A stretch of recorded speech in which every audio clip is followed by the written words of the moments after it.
All right. I've talked about Magotes before, like a few months ago, maybe 2, 3, 4 months ago. I can't remember when.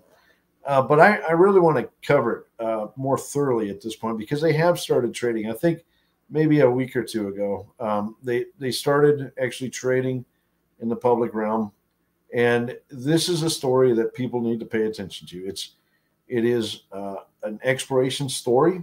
Okay, it's in Argentina. It's right on the Argentina-Chilean border in the Vicuña Copper District, which is, of course, the site of the massive discovery that Filo has made recently. And they're right next door, and they have this right geology. Okay, so this is an important story. Why? Because this company, its current value is, I think sub $20 million, if I have it right. And right next to them, you got Filo, which is at $3.3 billion. Okay, so that's a pretty big disparity, even though the geology that these guys have is very similar to what they have at Filo. Let's go to the next slide. All right, a little bit of info about the company. Look, they do have a lot of shares out.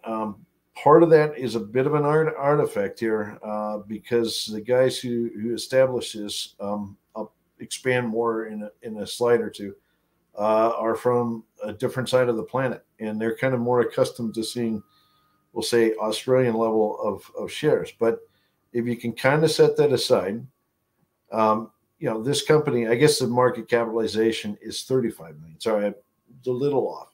So it's 35 million presently, but that's at 17 cents. I think right now it's trading like 13 cents. So it's a bit of a discount. Anyway, this is a company that is backed by a lot of major players, a lot of funds and stuff. Why? Because everybody can look at a map and say, holy cow, they're right next to a major discovery, one of the biggest discoveries, quite frankly, that's been made on Earth recently. All right, so I don't let the share count bother me so much, but I do pay attention to, who else is in the story. A lot of smart money in there. And they do have a fair bit of cash. Okay, they raise cash, over the past 3 months, 4 months. It's been a tough market, but they raise enough cash they can get out and do some work. All right, let's go to the next slide. All right, so who are the people here? Look, a lot of these names, nobody on this side of the planet is going to know. But I know these folks because I've been in Australia for quite some time, and I've gotten to know a lot of people down in that part of the world. Steve Nano over here in the upper right. I actually worked together with Steve at Newcrest back in the 1990s. Okay, so he and I are almost the same age, and Steve and I, he's almost like my Australian brother, quite frankly. He is an exploration geologist through and through. Has a proficient level of experience with this particular deposit type, porphyry coppers, and he's worked in this region in Argentina for a long time. When he and I were working together at Newcrest, he was actually assigned to explore in the Andes in South America. Okay, I was working in North America, he's working in South America. But I've known the guy for ages, and he's one sharp explorer. Now, there's two guys on here have the same last name, Alan Sabet, who's the CEO, and then Anis Sabet, who's a director. I've known Alan and Anis for probably 7 or 8 years now. I think I first met him around 2017-ish, maybe. Couple of guys from Melbourne. They're an interesting pair.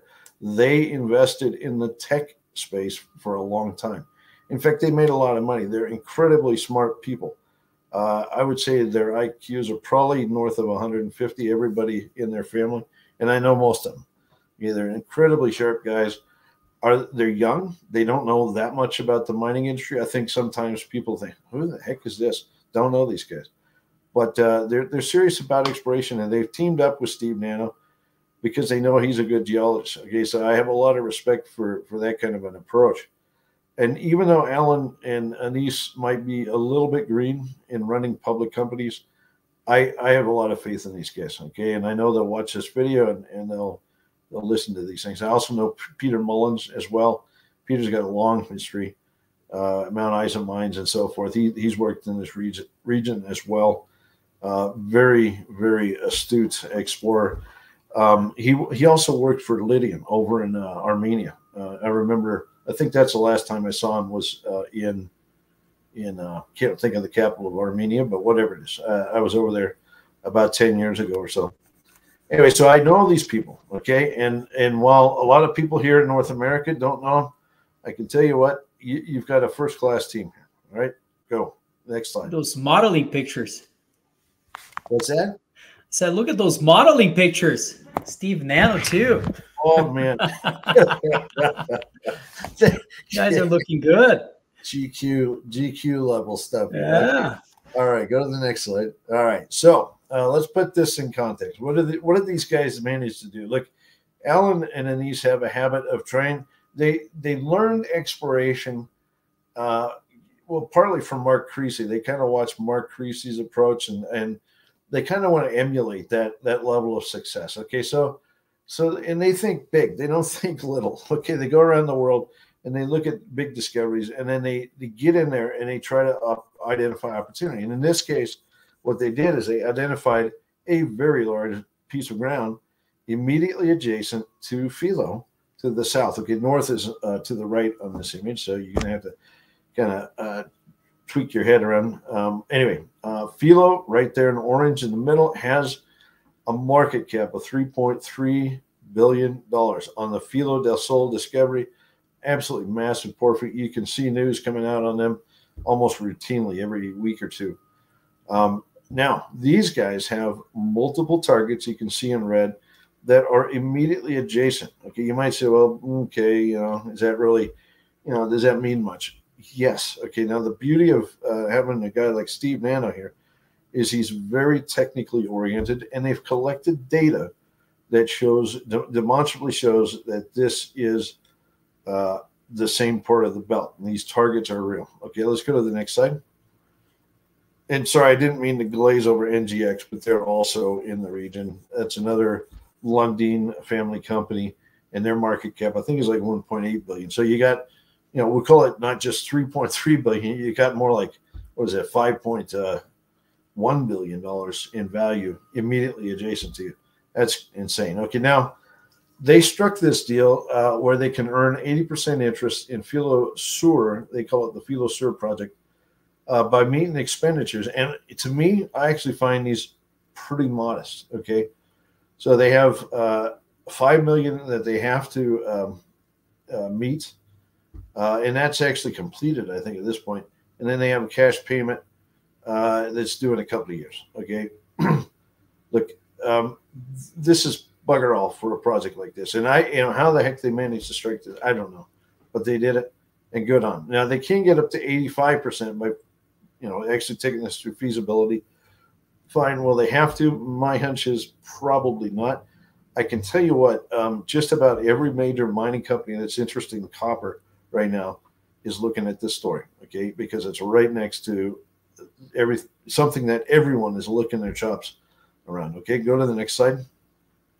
Okay, so where are we at? What are we talking about? We're talking about porphyry copper deposits, porphyry copper gold, actually. All right. Now, this model, very simplistic. It's a schematic picture showing a volcano. This volcano formed from magmas that came off of a much bigger body of magma at depth. It's now crystallized into what we call a batholith. But as the batholith cools and crystallizes, apophyses, melts rise off of this thing that contain a lot of metals sometimes. Okay, and these magmas that rise up, they have a lower density, and when they go up, they tend to park themselves somewhere in the subvolcanic environment. So they're a bit below the actual, explosive part of the volcano.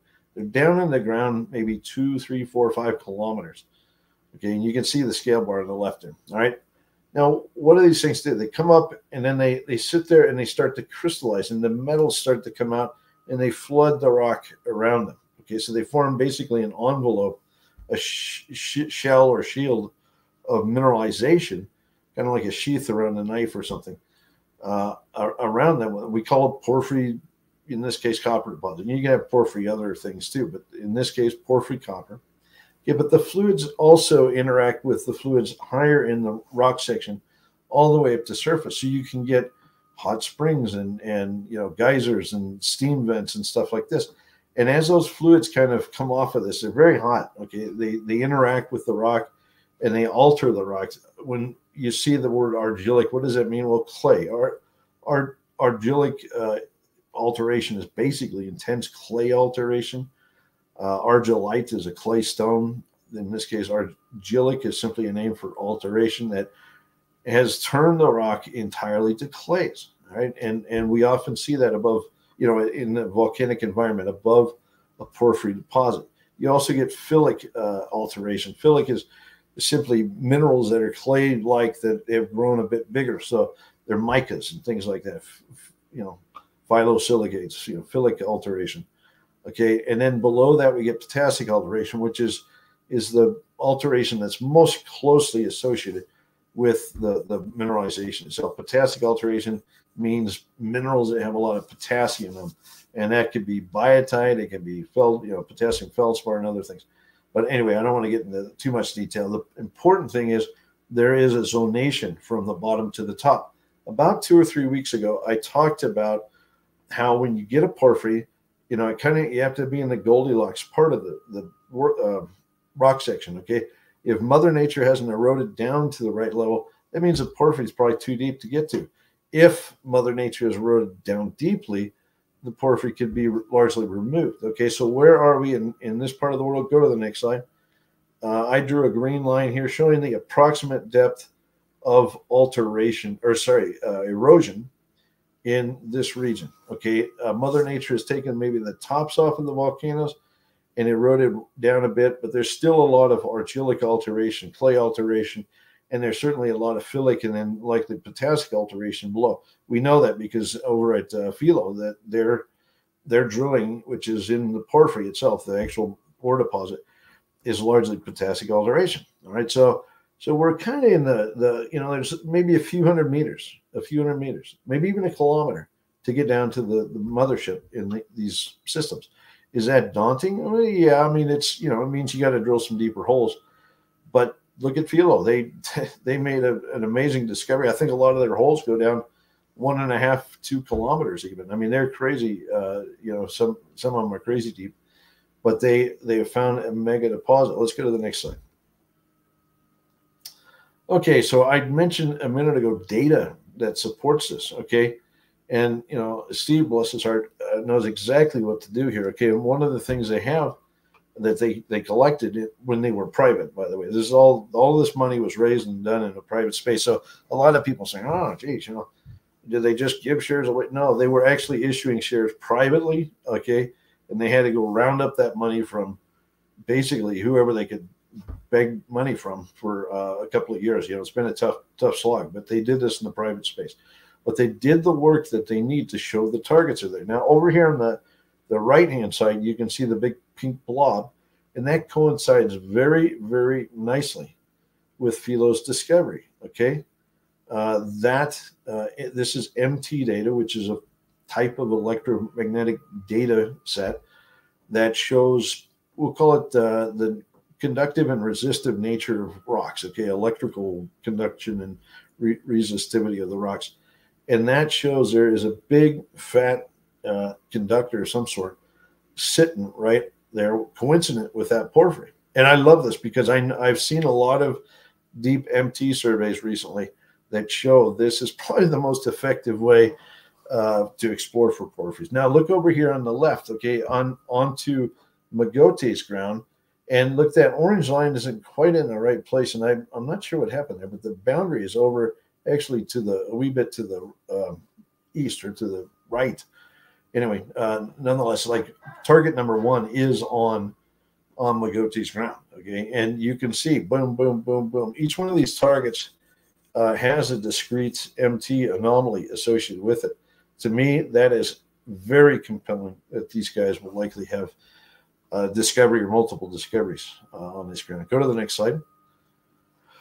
Now, there's a lot of copper kicking around too. Now, copper is a funny metal because when it gets up in the erosional environment and it's exposed to rains and waters and stuff hitting the surface, it can actually move around quite a bit. And it's really funny because copper can often appear depleted right over the top of a porphyry. If you look over here on the left, or excuse me, on the right, you'll see at philo, the highest copper values are not immediately over the top of the copper porphyry. Okay, they're off to the sides.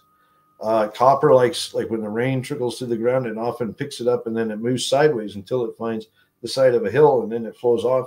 And then there's your copper anomaly. Okay, but to see a big sea of copper, in this general area, it tells me there's a lot of copper in the subsurface, irrespective of how much it might have moved. All right. Okay, so this is another good data set. Go to the next slide. And then alteration. Look, this is so deep technically. I don't want to drag everybody through the weeds here, but if you kind of zoom in there, maybe if you want to really nerd out in the geology space, you can go back and look at the model that I showed, the model for porphyries and alteration. And then you can come over here and you can read a lot of the words that you're seeing there. And there's mention of large areas of kaolinite. Well, what is kaolinite? It's a clay. It's argillic alteration. Okay. Alunite is kind of it's also we'll call it a form of argillic alteration. So what this is showing, and this is classic Steve Nano, okay, like more detail than 99% of retail investors probably need.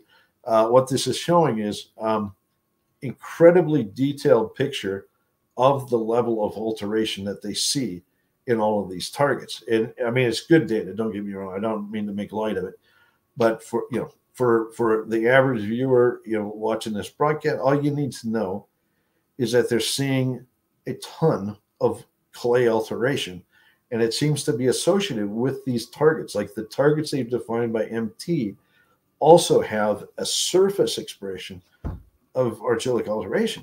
Okay, that makes you really excited. Okay, that gets you stoked. All right, go to the next slide.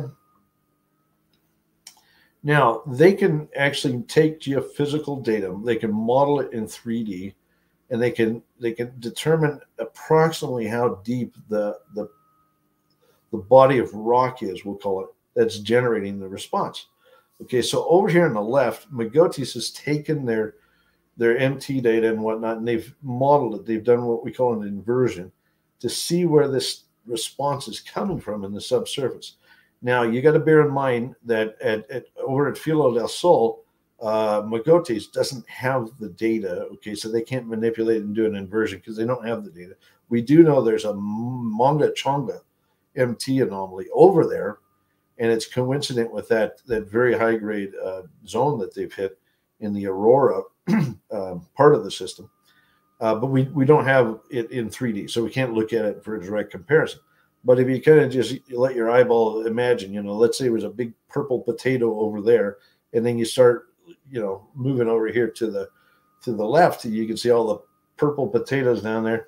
Holy guacamole. I mean, it's also three-dimensional because there's some potatoes that are in the back and some that are in the front. There's a lot of purple potatoes. Okay, and they need to drill test these puppies, okay? They have a lot of targets. The next few slides, go to the next one. Actually, go through each one of the purple potatoes. Go back one, please. There we go. If you really, like I said, if you really want to nerd out, you can start looking at these in detail. It's readily accessible on their website. Okay, this presentation, and you can look at it, and determine for yourself. But now we have this other data here, subsurface. So this is a sectional view. You have, you have Filo right next door, who've already kind of demonstrated, hey, there's a big system here, and there's a porphyry underneath. But now we have a purple potato that continues on to Magotes ground that's showing a very high conductivity core that needs a drill hole or two. Okay, but they know where it is, and they can walk in there and they can test that. They can drill some holes and test these kind of targets. Go to the next slide. Now I won't bore you with each one of these, but this simply is a series of images that show the individual targets. Here you can see a mega, this Nueva Colorida main target. Here's another one that's a monster, and because of the topography, there can be, in places Mother Nature's cut down a bit, and in fact there were glaciers here not too long ago, but it's fortunately removed a lot of the rock, so they actually don't have to drill as far in some areas, it's, you know, people freak out. They say, oh my gosh, you know, they have to drill a bunch of 1 kilometer holes. Not necessarily, okay, because there is a lot of topographic relief that often gives them access to drill these things, you know, more shallowly than one might fear. Let's go to the next slide. Okay, this is again a kind of a very technical slide, but what it's showing is in very clear terms is this is a breccia pipe. So it's basically a place where fluids were venting. Think of it that way. They were coming up and they were cooking a rock. You know, all of the acid in those fluids was just eating that rock to bits. Okay. And so all of these pictures are basically showing various forms of argillic alteration and maybe silicification that would be associated with what we would expect at the top of a porphyry. Again, you know, we're up in that upper environment erosionally. Okay, what it's saying is right below there, you know, there's probably a mothership. On the previous slide, we saw the big purple potato. There's our evidence at surface. There, that purple potato could be a mega porphyry. Okay, and there's copper at surface too. By the way, all of that bright blue stuff you see there is various forms of copper oxides that have leached and then remobilized and moved and been redeposited in the rocks in that area. So, you know, like, it's the old expression for all the shark, there's got to be a pony in here. Look, there's a lot of shark in this place, and there's going to be some ponies down there. All right. And, you know, when you see this level of data and confidence, it's like, yeah, it's just a matter of time. They'll make the discovery. Okay, go to the next slide. Okay, like I said, I don't want to beat up each one of these, but here's another big purple potato, and, you know, they've got other data. They got I think magnetics and whatnot in here too, but great data, well-defined targets. Go to the next slide. They simply need to drill these. Here's one more. Okay, they got the Camino pipe. In fact, I think that was, well, it's like what I showed in the previous slides, or the vent that comes to surface. Okay, that's where the fluids were upwelling, they're coming out of the ground. Okay, again, this Camino main mega chargeable feature down there. Okay, all right, let's go to the next slide. So, forgot one more Cumbre target. I think this one is the last one, but this is a big one. It is a bit deeper. Okay, it is a bit deeper, but I like this one a lot just because of the level of response that they got out of it. I think this one and the magnitude of the scale of it is very similar to what we see over at Philo. All right, so okay, all right, go to the next slide. Now, I had to make this a twofer. All right, and I meant to do Magotes last week when I couldn't join because of something happened, and then I was going to talk about Yukon metals this week, but now I'm doing both of them. Okay, so bear with me. Sorry. We're going to have a big week. Okay, Yukon Metals recently started trading after its acquisition. They acquired a portfolio of projects in the Yukon out of the remaining portfolio that was held by the Berdahl family. Okay, the Berdahls are prospectors, and I've known them for eons. I've probably known Ron Berdahl for 20 odd years, 24, 25 years, something like that. He's a little older than I am, not too much, but he and I, have stayed fairly close over the years. And then I got to know his son, Scott. Scott's the CEO of Snowline. Okay, and I remember as Scott was going through university, and I would have calls about every quarter for a long, long time. We would talk about what he wanted to do and, his career and so forth. And, at one time, I think he was looking at getting into tourism, believe it or not. And I dug in my heels, guys. I said, no, Scott, you got to stick to the script here. You're too good of a geologist and prospector to, go in that. I'm not saying anything bad about tourism, but thank God he did, because, look at Snowline. What a success. The long story short, though, is these guys, I've known them for years, and they're some of the best prospectors I've ever met. These are people that can walk up on the top of a mountain, look at rocks, and say, wow, there's something really big here. And because of that, and because of their ambition to stake property as prospectors, they put together what I think is the low-hanging fruit, the best of the Yukon. Okay, and what you're seeing here is a portfolio of projects that's now, it's mainly base metal. Okay, it's not gold so much like Snowline, but it's a portfolio of very high quality projects they identified over many years. Let's go to the next slide. Now this one is fairly tightly structured at this point. You can see the share count here, issued and outstanding is 93.7 million. It's not so bad. The trading price, I'm not sure where it is. I can't remember, but I think it's like 60 or 80 cents or something. So it's done well. It came out of the gate. They got pretty good whack of cash. They got about 12 million bucks minus whatever costs they had to get the public market. So they're in good shape compared to most explorers out there. Now, what are we going to do here with this money and this wonderful company? Let's go to the next slide. Look, I had calls today, or not today, this week, and this week and maybe last week too, can't remember, with a lot of the parties in the company here, and I wanted to find out, what's the game plan here, because Snowline is such a beautiful success, and I could see very clearly, the path that one needs to follow to make a company a success. And so I talked to Rory first, I think. Then I talked to Ron. Ron would love to just go fishing and like hand over everything and let other people deal with it. I said, Ron, no way. No, you can't do that, buddy. You gotta row with us here.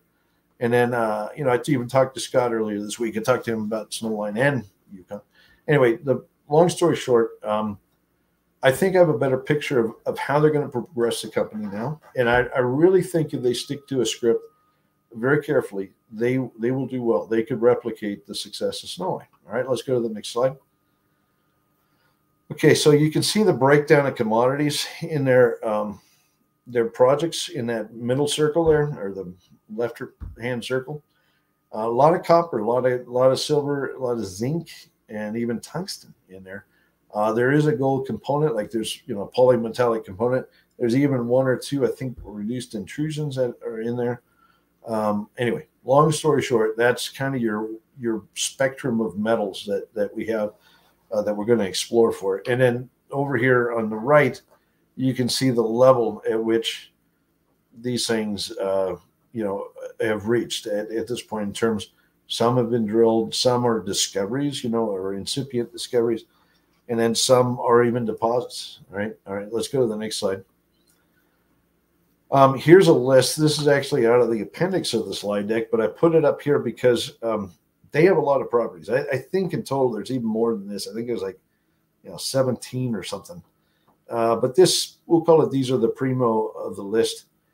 And what I like about this slide is it names them, obviously, but it also tells you what metals are in each one. It's kind of like a scorecard. You can see what metals are in each one, and you can also see what type of deposit they're looking for. And this ranges everywhere from porphyries and skarns, kind of like what we were talking about for Magotes, all the way to other things. Like they have some orogenic gold. They have CRD systems that might, who knows, maybe they're associated with porphyries. They have other skarns. There's a lot of skarns in the Yukon, by the way. And they even have SEDEX deposit, okay, big base metal potential. All right, so interesting stuff, interesting VMS, interesting collection of opportunities here. Go to the next slide. This map shows you where they're at. Like, there's nothing about Ron that's he doesn't think small. He likes to go all over and pick up ground. And like I said, he spent better part of a couple of decades bouncing around and identifying the best of the best of projects of geological anomalies across the Yukon. Okay, and here you can see the map that shows you the distribution of these pretty much across all of southern Yukon. Look, there's a few slides I'm going to just touch on. This company Ron is a great prospector, but he's held these things together for many years. He hasn't had a huge pile of money to spend to do technical work. So a lot of these are still relatively early stage. They might have seen a drill hole or two, but a lot of them are relatively early stage, so they need some work. Okay, they do need work, and I would love to see that work happen before they go out and start drilling. All right, so this is daunting. This is a lot of properties, but we're going to talk about a few of them here. Let's go to the next slide. All right, this AZ project is actually over on the border with Alaska. So it's on the far western edge of the Yukon. There's an inset map in the lower right.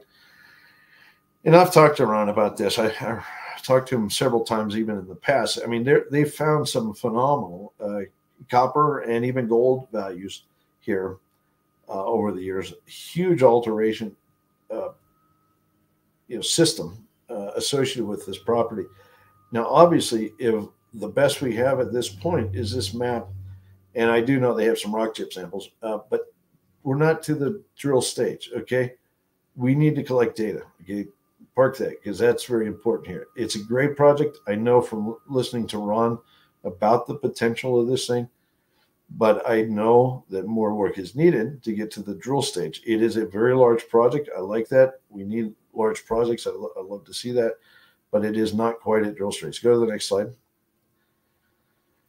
Star River. This is a big CRD system, probably associated with an intrusive system. Whether it's a porphyry or not is up for debate, but it's very high grade. Okay, and this happens to be similar to some other high grade silver, lead, zinc, and zinc projects in the Yukon. Yukon's, in my view, I've talked about this before, maybe 2 or 3 years ago. Yukon is one of the most underappreciated silver districts I know of in the world. Okay, I think there's a lot of potential for silver, and this is a really high quality project that I think if they swing a drill around here, they're going to see some really beautiful intercepts, kind of like silver tip or something like this. Very high grade CRD. All right, so here's another one. Is it ready for drilling? Not yet. Okay, go to the next slide.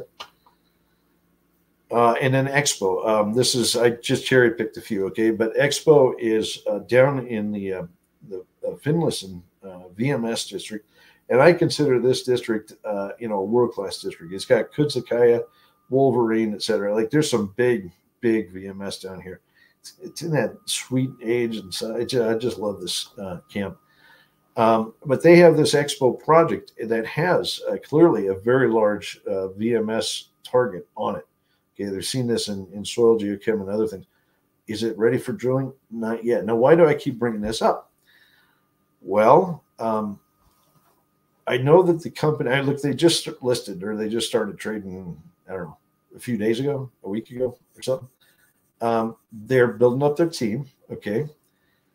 And I know they got to do some work here before they go swinging a drill. I would not like to see a drill show up and then that money go like really super fast. Okay, that's not how this should work. What needs to happen here, and I gave Ron Berdahl my 2 bits, is that he needs to be paired up with the incoming technical team, and it sounds like they have some good technical people coming into this picture, and basically for the first 2, 3, 4 weeks, these guys need to be glued to each other. And the technical people who are coming into this picture, who really have no background with any of these projects, need to take all of the knowledge that Ron Berdahl has in his head, and hopefully that includes some knowledge from Scott too, and his brother, and that knowledge has to be transferred over to this incoming team. Okay, that's the first thing that has to happen. Now, once that happens, then they can lay out the plans for how they explore these things. Okay. And in each case I just showed you, look, Ron did not have heaps of money to gather huge amounts of technical data over the years. Okay, it is what it is, but he knows targets. So I'm 100% confident all of these targets that I'm talking about here are probably going to deliver big discoveries. But the work has to happen to get there. Okay, and I say this because if the company were to spend its money by rushing in and trying to drill whatever it deems the best target, first cab on the rank, so to speak, they could burn through that money very quickly, and that would be very unfortunate because they have such a good portfolio here. I would like to see them build this up, even if it means the best they can deliver to investors in the next couple of months is technical data they're gathering on the ground. Build that story up. I'll love to tell the story. I'd love to talk about this every 2 or 3 weeks and keep people focused, because I think this is going to be an exciting one, just like Snowman. But then when do they drill? Maybe there's a little room to drill later in the season, or why not just wait until next year too? I mean, that's another possibility. But this has to happen. They've got to, it's already almost the end of June, not quite. They got to get their skates on, get out there with Ron, do some field work, do some basic work, develop the targets, and then be ready to drill late season, maybe get a couple holes in, but then next year is going to be the bulk of it. Okay, what does that mean for investors? There's opportunity.